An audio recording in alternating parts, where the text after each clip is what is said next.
Well, Mr. President, you had previously said that you thought that you would have won. Since then, Donald Trump won all the battleground states and made inroads with almost every major demographic, from working class voters to Hispanic men to black men.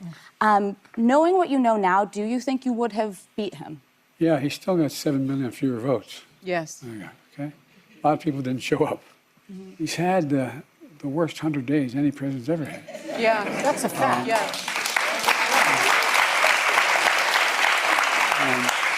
In a gripping and highly engaging episode of The View, the hosts welcomed back the 46th President of the United States, Joe Biden, in what turned out to be a candid, emotional, and politically charged conversation that viewers won't soon forget.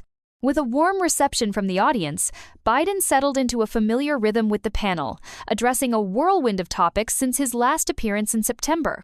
The conversation dove straight into the aftermath of the recent election loss by Vice President Kamala Harris, where Biden expressed both disappointment and clarity he wasn't surprised by the outcome. Well, when was the last time you spoke with the vice president, and has she talked to you about what she wants to do next? Sought any advice? Maybe governor? Yesterday, I talk to her frequently. We stay in touch, number one. Number two, she's sought my opinion. I'm not going to tell you what it is. What to wear to the Met Gala. That's exactly right. No, but all kidding aside, she's got a difficult decision to make about what she's going to do. Yeah.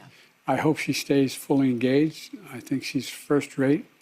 But we have a lot of really good candidates as well. So I'm optimistic. I'm not pessimistic about the future. Not because of Harris's capabilities, which he praised highly, but because of the sexist and racially charged undertones that, in his words, undermined her candidacy. That answer felt sincere and personal, as if he was defending not just a former partner, but a close comrade in the trenches of politics.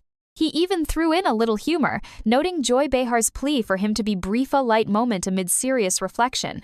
When asked whether he would have beaten Trump had he stayed in the race, Biden didn't hold back. He confidently said yes, calling Trump's first 100 days the worst of any president's and attacking his honesty, a bold and stinging dig that brought applause from the audience and reaffirmed his combative political style. He continued to defend his record, highlighting his administration's historic job creation, the Recovery Act, and investment in science and technology, passionately emphasizing that the economy under his watch was the strongest in the world, a statement that felt both proud and a little wistful. Kitchen table. And so we built the economy from the middle out and the bottom up.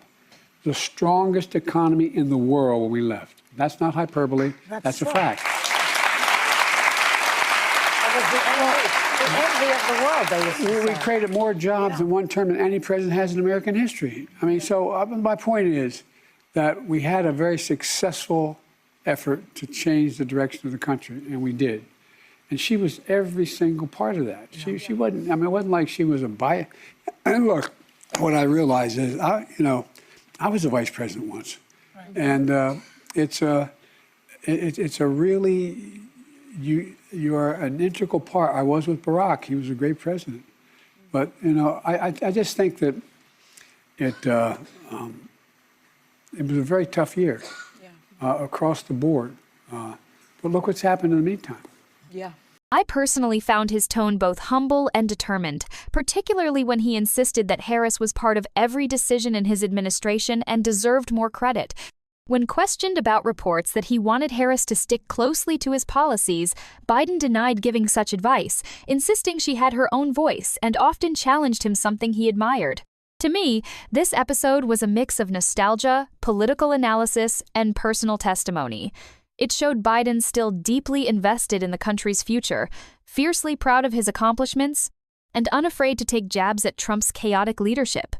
It wasn't just an interview, it was a political moment, a glimpse into the mind of a seasoned leader reflecting on legacy, loss, and loyalty, all while subtly setting the tone for what's next in American politics.